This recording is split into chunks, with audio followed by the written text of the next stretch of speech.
네, 매주 수요일에는요, 수요 스페셜 새 남자의 정치수다 함께하고 있습니다. 오늘도 김경진 변호사, 소종섭 전 시사저널 편집국장 두 분 나오셨고요. 스튜디오에 계십니다. 어서 오세요. 안녕하십니까. 네, 어서 오세요. 네. 자, 이 정치권 점점 뜨거워지고 있네요. 네. 우선 간단하게 이거부터 정리하고 하죠. 의원 정수 문제, 그리고 이 비례대표 의석수, 그럼 나머지 지역구 의석수인데 여야 신경전 계속되고 있는데요. 이 선거구 획정안 제출 시한 열흘도 남지 않았다. 이렇게 말씀드렸는데 사실 6일 남았거든요. 네. 13일까지니까. 네. 이게 다음 주란 말이죠. 네. 그럼 주말 끼고도 엿새인데 이거 어떻게 되는 겁니까? 제가 생각할 때는 11월 13일까지만 돼도 빨리 되는 것이 아니냐. 다행이다. 조금 심하면 12월 13일, 더 심하면 1월 13일까지도 갈 수 있다. 1월 14일이면 이제 네. 후보들 다 정해야 되잖아요. 아니죠. 이제 선거 등록은 지금 4월 13일이 선거니까. 그렇죠. 3월 한 중순쯤인데 늦어도 아마 이제 아무리 늦어도 1월 말까지 되기는 될 터인데. 그렇죠. 정말 이게 버티고 안에서 싸움이 이러다 보면 1월 13일까지도 쉽지 않을 수 있다. 근데 구조적으로 지금 그렇게 될 수밖에 없는 게 선거구 획정위원회가 말은 지금 여야와 독립해서 선관위 산하의 독립기구로 만든다라고 했는데 네. 그 위원이 지금 9명 아니겠습니까? 그렇죠. 4명, 4명인데 문제는 여당 추천위원 4명, 야당 추천위원 4명, 그다음에 위원장은 지금 중앙선관위 사무처장이 돼 있는 모양이에요. 네. 근데 위원장을 제외하고는 각 공이 여당 야당 입장을 완벽하게 대변을 하는 거예요. 그래서 모든 사안이나 안건에 대해서 4대4로 의견이 정확히 갈린답니다. 지금. 네. 그래서 단 하나도 지금 안건이 통과되는 게 없다고 그래요. 이게 참. 그래서 결국은 문재인 대표하고 김무성 대표가 다시 만나서 세부적인 항목에 대해서 합의를 쫙 해줘야 결국은 이 선관위 획정위원회에서 또 합의를 하지 않을 판을 지어야. 어떻게 보면 이게 국민들 우롱한 거예요. 지금 김 변호사님 말씀하셨지만 4대4 모든 현안에서 지금 정확하게 그렇게 갈려가고 있거든요. 네. 그런데 의사결정하려면 3분의 2 찬성을 해야 돼요. 그러면은 예를 들면 4대4 중에 여당 추천이나 야당 추천 중에 누구 한 명이 상대방 편을 들어야 이게 의결이 그렇죠. 되는 거거든요. 네. 그러면은 정말 그 한 사람은 완전히 거기 죽일 놈 되는 건데 그런 구조 자체를 그렇게 만들어 놨다는 얘기는 사실은 이게 정치권에서 여야 그것을 그대로 장소만 옮긴 것 뿐이지 네. 사실은 독립적인 기구다라고 말은 하지만 전혀 아니라는 거죠. 그러니까 국민들 이건 눈속임에 불과한 것이고 이 구조 자체를 좀 바꿔서 정말로 이 국회 여야를 떠난 어떤 그런 독립적인 기구에서 이런 걸 정하는 쪽으로 앞으로는 바꿔야 되지 않나 길게 봤을 때 그런 생각이 듭니다. 근데 이제 이게 사실은 몇 가지 결단만 하면 쉽게 풀릴 수도 있어요 보면. 그러니까 가령 지금 국회의원 정수를 300명에 딱 못을 박아놨지 않습니까? 근데 이게 302명이나 303명 한 두세 명만 더 늘리는 쪽으로 가겠다. 네. 이랬을 경우에도 지금 간단하게 해결될 소지가 있고 그다음에 지금 비례대표 246대 지금 비례대표 54명 아니겠습니까? 네. 그러면 요 숫자의 배분만 조금 몇 명만 좀 어느 한쪽에서 딱 이렇게 인정을 하겠다라고 해도 네. 쉽게 갈 수 있어요. 근데 양측 공이 지금 철벽인 입장을 가지고 있다 보니까 아무것도 지금 진척이 되지 않고 있어요. 그런데 저희가 인터뷰를 해보면요. 네. 어제는 이제 새정치민주연합의 원내 대변인 박수현 의원 인터뷰했는데 자 비례대표를 감축할 것을 감수할 용의도 있다. 가능성도 있다. 이렇게 얘기를 했고요. 네. 조금 전에 오늘 이제 장윤석 새누리당 의원 인터뷰했는데 농어촌 의석 지켜야 한다라는 입장인데 어쨌든 이 협의가 될 것이다라고 전망을 하더라고요. 네. 그렇게 보면은 또 이게 정치가 생물인지라 어떻게 될지 모르겠는데 문제는 12월부터 어찌 보면 지금도 이제 예비 후보들 이제 마음 있는 분들 네. 출마에 뛰고 있는 거 아닙니까? 네. 열심히 뛰고 있죠. 네. 지금. 그런데 지금 12월이면 예비 후보 등록하는 거고요. 네. 1월에 확정은 아니지만 네. 1월 중순이나 말이면 웬만한 이 후보들은 다 이제 물망에 올라와 있어야 되는데 네. 문제는 선거구가 안 정해져 있으면 이거 굉장히 이상한 모양새인데 네. 그런데다가 선거구 획정위가 자의적으로 선거구 획정안을 내놓는 것 아니냐. 네. 여야가 타협하는 건 좋은데 네. 타협의 결과 게리맨더링이 한마디로 괴물처럼 생긴 선거구 아닙니까? 네. 아니, 이런 게 그래서 나올 위험 없어요? 지금 그 위험성이 충분히 있는 것 같아요. 네. 그러니까 원래 군 중의 일부 또는 구 중의 동의 일부를 띄어가지고 선거구를 달리하는 것은 원칙적으로 지금 금지가 돼 있거든요. 네. 다만 기존의 선거법도 아예 법 부칙 자체에 예외를 둔 몇 개의 구 경우에는 인정을 해왔어요. 그런데 이번에 그러니까 결국 이제 농촌 선거가 워낙 많이 줄어들다 보니까 이 농촌 출신 국회의원들의 아우성이 워낙 심해서 지금 이 게리맨더링을 하자라는 얘기까지 나오고 있는 모양인데 처음에는 한두 개 예외를 두려고 봤더니 그렇게 하다 보니까 한 7, 8개 정도까지 게리맨더링 얘기가 나오는 모양이에요. 그래서 아마 그 획정위원회에서도 그 정도까지 하는 것은 너무 심하다. 그리고 또 여당, 야당도 그렇게까지 하는 것은 더 이상 맞지 않다라고 해서 가능성은 있지만 전체적으로 조금 게리맨더링이 전면적으로 가기는 쉽지 않다. 쉽지 않을 겁니다. 일단 두 가지는 쉽지 않아 보이는데 첫째는 의원 정수를 늘리는 거. 이거 쉽지 않을 겁니다. 지난번에 뭐 여야도 어쨌건 딱 현재 숫자 유지하기로 했었고 합의했죠. 예, 합의를 한 바 있고 그리고 이 게리맨더링 부분도 이미 일부 예외가 조금 있잖아요. 예외가 있는데 현 단계에서 이 예외를 더 늘릴 경우에 그럼 예외가 아닌 게 돼버리는 거예요. 너무 예외가 많아버리면 그리고 이것이 이제 너무 어떤 그 유지를 위해서 막 옆에 걸 띄었다 이걸 다시 나누고 막 이렇게 돼버리면 그 유권자들이 완전히 우리는 무슨 봉이냐 막 이런 이제 또 반발이 생기고 그렇기 때문에 게리맨더링도 이거 쉽지 않을 거다. 굉장히 여론이 그렇다면 결국 현행 그 제도 하에서 아까도 뭐 말씀하셨지만 비례대표 의석을 좀 줄이느냐 아니면 뭐 비례대표를 그대로 가져가면 지역구를 줄이느냐 이 싸움인데 결국 현재 봐서는 제가 보기엔 비례대표가 조금 일부 줄 가능성이 더 높은 게 아니냐 그렇게 좀 보입니다. 제일 우려되는 게 헌법재판소에서 지금 가장 적은 데와 많은 데 그러니까 도시와 농촌 간 1대2 넘지 마라고 해놨지 않습니까? 그런데 하도 문제가 안 풀리니까 선관위 쪽에서 지금 1대 한 2.3까지는 허용해야 되는 것이 아니냐. 이런 식의 헌재 결정을 아예 무력화시키는 이런 발상의 얘기가 나오고 있어서 절대 돼서는 안 될 얘기까지 지금 나오고 있는 모양입니다. 참 난감하네요. 자, 이게 3부가 항상 시간이 짧아서 불을 지피다가 4부로 넘어가는데요. 자, 3부 여기까지 이야기 나누고 4부에서 다시 이어가겠습니다.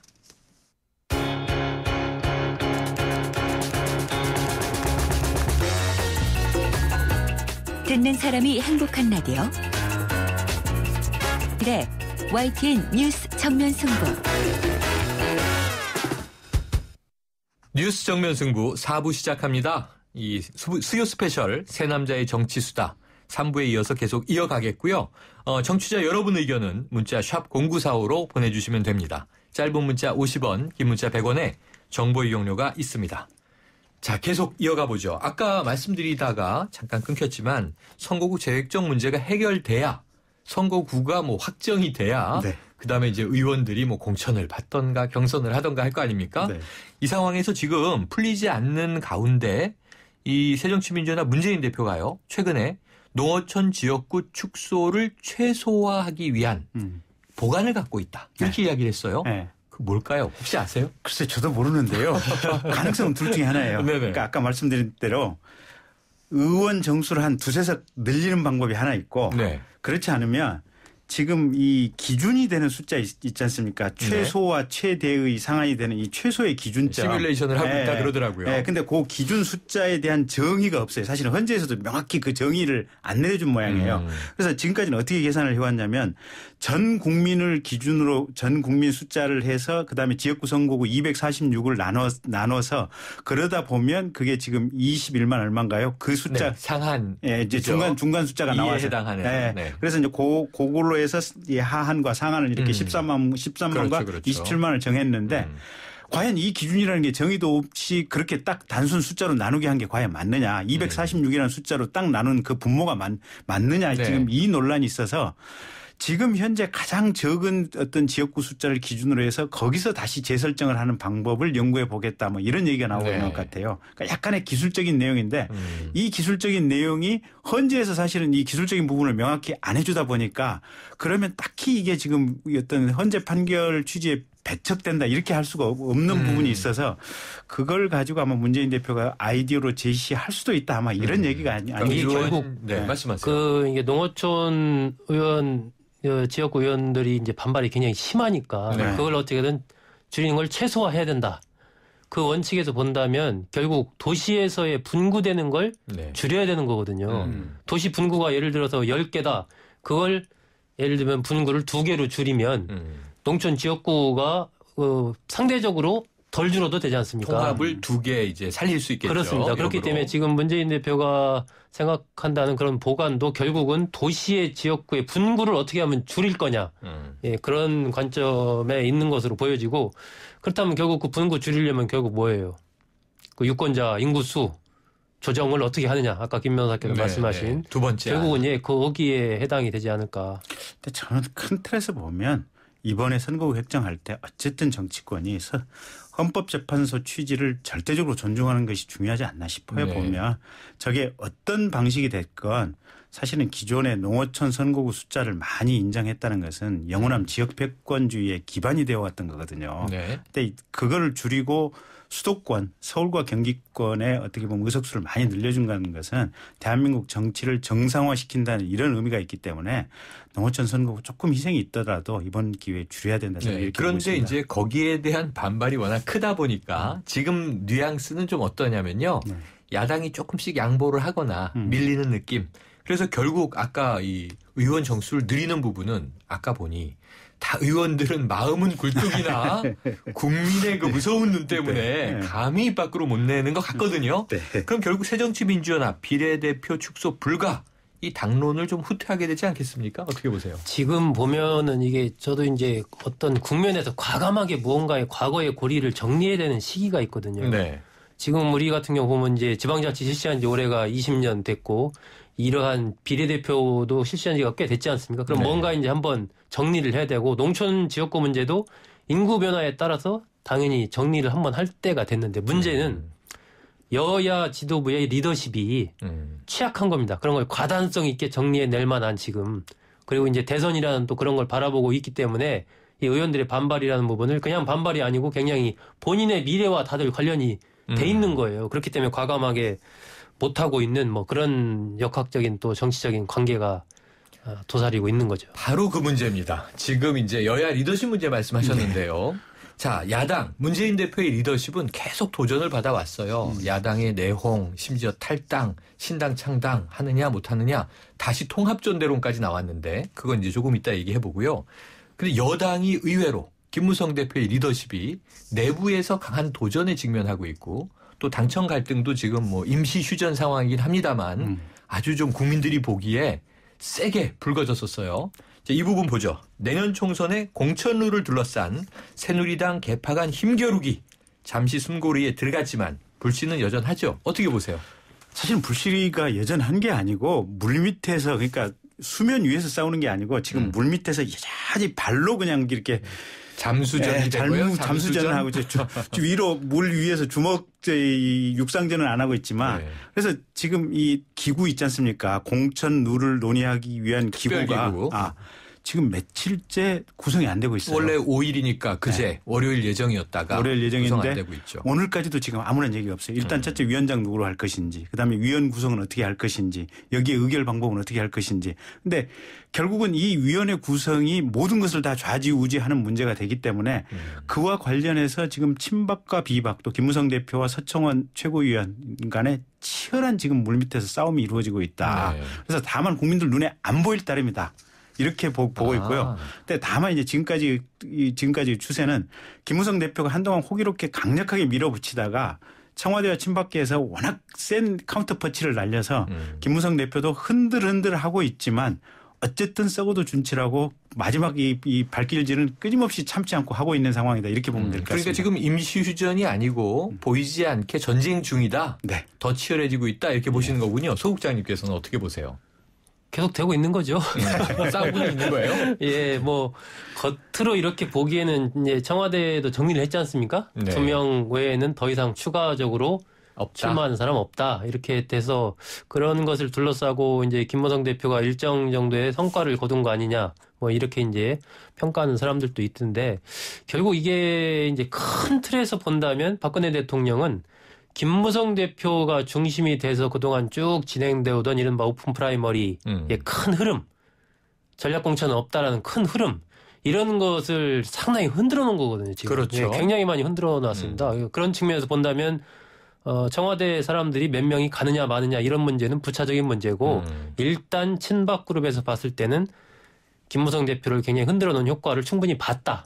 그리고 지금 이제 그 공간이 생겨서 지금 아까도 얘기했지만 그 기구를 아직 구성을 못 하고 있잖아요. 어떤 식으로 구성이 될지 모르겠지만 어쨌건 과거와 비교해 봤을 때 친박그룹이 치고 들어갈 수 있는 상당한 공간을 이미 확보를 한 겁니다. 그렇기 때문에 거기서 청와대 사람이 아닌 제3의 친박 인사들이 이 정치권에 진출할 수 있는 그런 길을 확보를 한 거고 김무성 대표가 이번 국면에서 가장 좀 아팠다고 할까요? 그런 부분은 신뢰의 문제예요. 이제 같은 이른바 비박그룹 내에서도 과연 김무성 대표가 앞으로 어떤 도전을 계속해서 할 때 운명을 같이 할 수 있을 것인가에 대한 강한 어떤 그런 믿음을 좀 주지 못했다는 거. 이것이 김무성 대표로서는 굉장히 뼈아픈 문제이고 앞으로 이제 대선 가도를 순항하기 위해서는 그 총선 전후한 시기에 그런 부분에서 뭔가 김무성 대표가 확실한 걸 보여주지 않으면 계속해서 좀 흔들리는 그런 위기 상황을 계속 맞지 않을까 싶은 그런 생각이 듭니다. 이 김무성 당대표의 위기론까지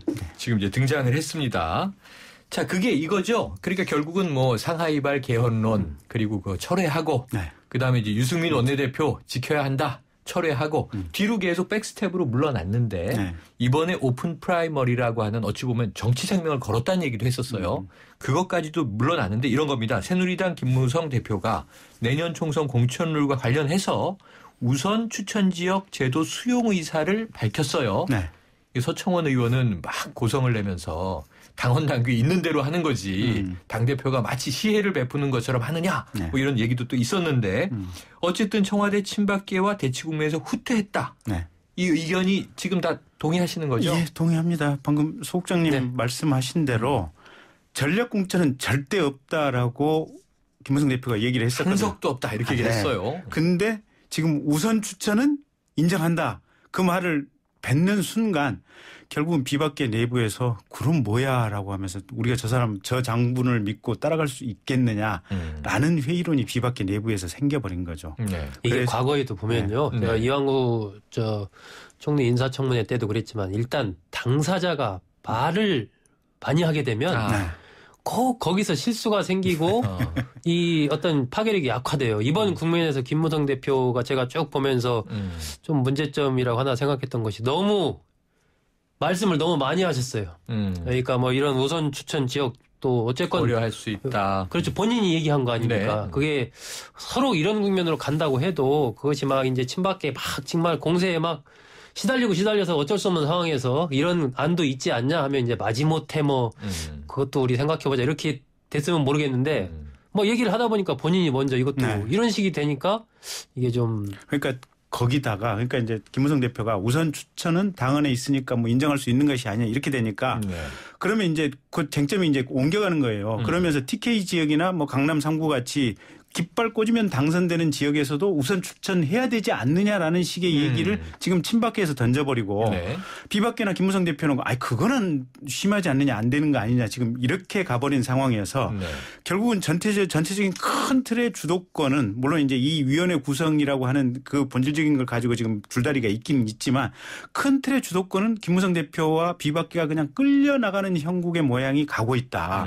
그래서 절대적인 어떤 전체적인 이 전투의 대세나 흐름은 김무성 대표가 어쨌든 계속 밀려가고 지고 있고 그래서 계속 힘이 빠져나간다.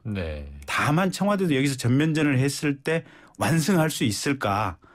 또 국민들한테 이 새누리당 전체가 또 어떻게 보면 전체 차원에서 이렇게 뭐가 이 지지가 확 빠지지 않을까 이런 고심 때문에 이제 싸움을 적당히 중지하는 모습을 보이기는 했지만 이 내부 싸움에서는 김무성 대표가 잃은 것이 정말로 많은 것 같습니다. 자, 이 해석의 잡음들은 구구해요. 그렇기는 한데 결국은 아까 말씀하신 대로 TK 지역이나 강남 3구나 우선 추천 지역으로 포함을 시킨다면 결국은 말이 바뀌었지 우선 추천 지역 이퀄 전략공천인 셈이잖아요. 그렇죠. 국민들이 보기에는. 그럼 이런 상황을 이제 크게 해석하면 현재 권력 청와대 박근혜 대통령과 미래 권력 김무성 대표의 힘겨루기 어떻게 흘러갈 걸로 전망하십니까? 근데 이미 김무성 대표가 패배해 가고 있는 분위기 아닌가요? 이미 그러면 승기가 기울어졌다? 승기가 기울어졌다라고 보여지고 거기다가 계속해서 김무성 대표 흔들기를 하고 있는 게 지금 반기문 대망론 띄우고 있지 않습니까? 띄우고 있죠. 거기에 덧붙여서 지금 오세훈 전 시장이 그러니까 이렇게 시장 당선될 때 박근혜 대통령 이제 과거에 이제 어떤 테러 당하고 이랬지 않습니까? 그러면서 또 지난번에 이제 그 총리 이완구 총리 이제 지정될 때 그때 마치 오세훈 전 시장도 총리 물망에 올랐던 모양이에요. 그런데 박근혜 대통령이 이분은 큰일 하실 분이기 때문에 총리로서 이 자리는 부적합한 것 같다 뭐 이런 얘기들이 지금 일부 언론에 소개가 되고 있거든요. 그러니까 그런 여러 가지 다양한 방식으로 김무성 대표의 어떻게 보면 리더십이라든지 대통령 후보로서 가능성을 계속해서 잠재적으로 지금 갉아먹고 있는 거거든요. 이게 뭐 현직 대통령과 이 표현을 이제 미래 세력 김무성 대표의 힘겨루기 이렇게 표현은 기본적으로 어쨌건 지금 집권 중반기 아닙니까? 그렇죠. 현직 대통령에게 집권당 대표라고 해도 뭐 힘겨루기라는 표현 자체도 적절치가 않고 맞서가지고 기본적으로 이긴다 이런 일이 있을 수가 없어요. 그렇게 되면 곧바로 정말 레임덕이고 이 리더십 자체가 붕괴하는 건데 대통령 입장에서 본다면 그런 부분은 아닌 것 같고 김무성 대표가 이제 현재 상태에서 미래 세력으로 확실하게 자리매김을 못한 거죠. 그러니까 미래 세력이라고 부를 수가 없는 거예요. 현재로서는. 어쨌건 상대적으로 유리한 고지에 서 있는 것은 분명하지만 아직 미래 세력이라고 부를 만한 어떤 확고한 자기만의 김무성 하면 김무성 브랜드가 갖고 있는 어떤 그런 독자적인 이런 걸 확보를 아직 못했지 않습니까? 그런 데다가 무슨 확실한 어떤 지역 기반이나 과거 무슨 노사모 같은 확실한 지지 어떤 세력이라든지 이런 것도 없단 말이에요. 사실 김무성 대표가 대권 가도로 간다고 생각했을 때 박근혜 대통령과 맞서가지고 대권을 할 수가 있겠습니까? 본인이? 박근혜 대통령이 갖고 있는 그 고정 지지표 위에 플러스 알파. 그렇게 해야 김무성 대표로서는 이제 대권에서 이길 수 있다. 그리고 그런 후보가 또 될 수 있다라고 생각을 하기 때문에 박근혜 대통령과 맞선다라는 부분은 정말 김무성 대표가 판단하기에 이건 완전히 박근혜 대통령이 완전히 나를 이제 버렸구나라는 확신이 든다면 혹시 모르겠지만 그런 확신이 들지 않는 한은 김무성 대표는 끝까지 마지막 순간까지 일정한 어떤 본인이 느끼기에는 뭐 수모나 울분일 수 있겠지만 참으면서 그 마지막 순간까지 그걸 가지고 가려고 할 겁니다. 이 말씀을 하시니까 그 측면에서 떠오르는 게 이제 일전에 윤상현 의원이 지금 청와대 정무특보인데 그런 얘기 하지 않았습니까? 아니 여당 내에 대권 후보들이 얼마나 많은데 또 다원화해야 된다 이런 얘기를 했는데 그러면은 이 김무성 당대표는요. 이거는 가상 시나리오인데 그러면은 이제 청와대가 버렸다는 거는 뭘로 알 수 있어요? 그것은 이제 내년 총선의 일단 1차적인 결과. 지금 김무성 대표한테 가장 중요한 건 내년 총선 결과입니다. 성과를 가져오는 것. 이 지금 앞선 이 단계에서 막 몸풀기 지금 들어가고 있는 이 단계에서 뭐 여러 가지 막 여기저기 잽도 들어오고 지금 막 꼬집고 사방에서 난리 치잖아요. 하지만 이런 것을 다 견뎌내고 내년 총선에서 예를 들면 175석, 178석인가 뭐 이렇게 넘어도 모든 상임위원장을 다 차지할 수 있을 정도 200석까지는 아니라고 해도 예를 들어서 그 정도의 성과를 거뒀다면 그때 가면 친박 비박의 구분이 지금이랑 또 완전히 또 달라집니다. 격차 큰 승리를 이뤄내면 그렇게 된다면 김무성 대표한테 상당히 힘이 또 실려갈 수밖에 없는 거예요. 그런 단계에서 정말 박근혜 대통령이 그래도 도저히 이제 김무성은 안 된다 하면 이제 어떤 가시화되는 것도 있겠죠. 예를 들면 이명박 대통령 시절을 생각해 본다면 그때 정운찬 총리 기용이라든지 김태호 의원을 그 총리로 하려다가 안 됐지만 그런 카드를 계속 썼거든요. 이것도 이명박 대통령이 박근혜 의원한테는 도저히 줄 수 없다라는 그런 생각에서 나온 거란 말입니다. 계속 준 거죠. 그렇습니다. 이제 그런 것들이 이제 나오느냐 이런 것들은 이제 김무성 대표 보면서 그런 게 가시화된다면 조금 더 자신감을 갖고 그때는 조금 더 과감하게 이제 도전을 하는 그런 수순으로 나가겠죠. 근데 지금 이미 가시화된 거 아닌가요? 그러니까 반기문 얘기 나온다든지 가령 뭐 오세훈 또 김문수 씨 대구에 가서 일부러 출마하려고 한다든지 이런 일련의 과정들이 결국은 지난번에 이명박 대통령이 정운찬이라든지 김태호 또 뭐 여러 사람들을 이렇게 픽업하려고 하는 과정하고 지극히 유사한 것 같아요. 그래서 이미 지금 김무성 대표는 청와대에 의해서 사실상 심정적으로는 팽당했다라고 보는 거고 문제는 이 상황을 얼마만큼 본인이 극복해낼 수 있느냐 자력으로 이제 이게 관건인 것 같아요. 야, 두 분의 관점은 차이가 좀 있습니다. 아직은 지금 이제 총선 결과에 따라서 김무성 대표의 어떤 향후 대권을 향한 도전의 꿈이 어떻게 될지 가시화 부분이 남아있다. 지금 김 변호사님은 파격적으로 네. 가시화됐다. 지금 팽이라는 표현까지 쓰셨는데. 네. 저는 반기문 이제 저 총장 얘기들을 많이 하시는데 저는 반기문 총장은 지금 박 대통령에 있어서는 일종의 꽃놀이패 같은 그런 것이다. 네. 예, 그 반기문 총장 카드를 가지고 이 김무성 대표를 주류 쪽을 계속 이제 흔들어서 공간을 확보하는 아주 네. 좋은 성과를 좀 또 받지 않습니까? 써도 효과를. 좋고 안 써도 좋고. 예, 야, 시간 예, 다 예. 두고 봐야 갔어요. 지금 야당 얘기는 언제 하나요? 지금 통합 전대론 얘기 여기 의제로 있는데. 네. 자, 다음 주 수요일에 한번 또 이제 야당 쪽에서 야당발 어떤 이슈들이 나오는지 지켜보도록 하고요. 오늘 이게 김무성 대표 이야기 당청 갈등의 이제 후폭풍 이야기하다 다 갔습니다. 그리고 뭐 여당 얘기도 지금 남은 게 많아서 네. 다음 주에 또 각오하고 네. 이 자리에 모여주시기를 당부드리면서 오늘 말씀 감사합니다. 감사합니다. 감사합니다.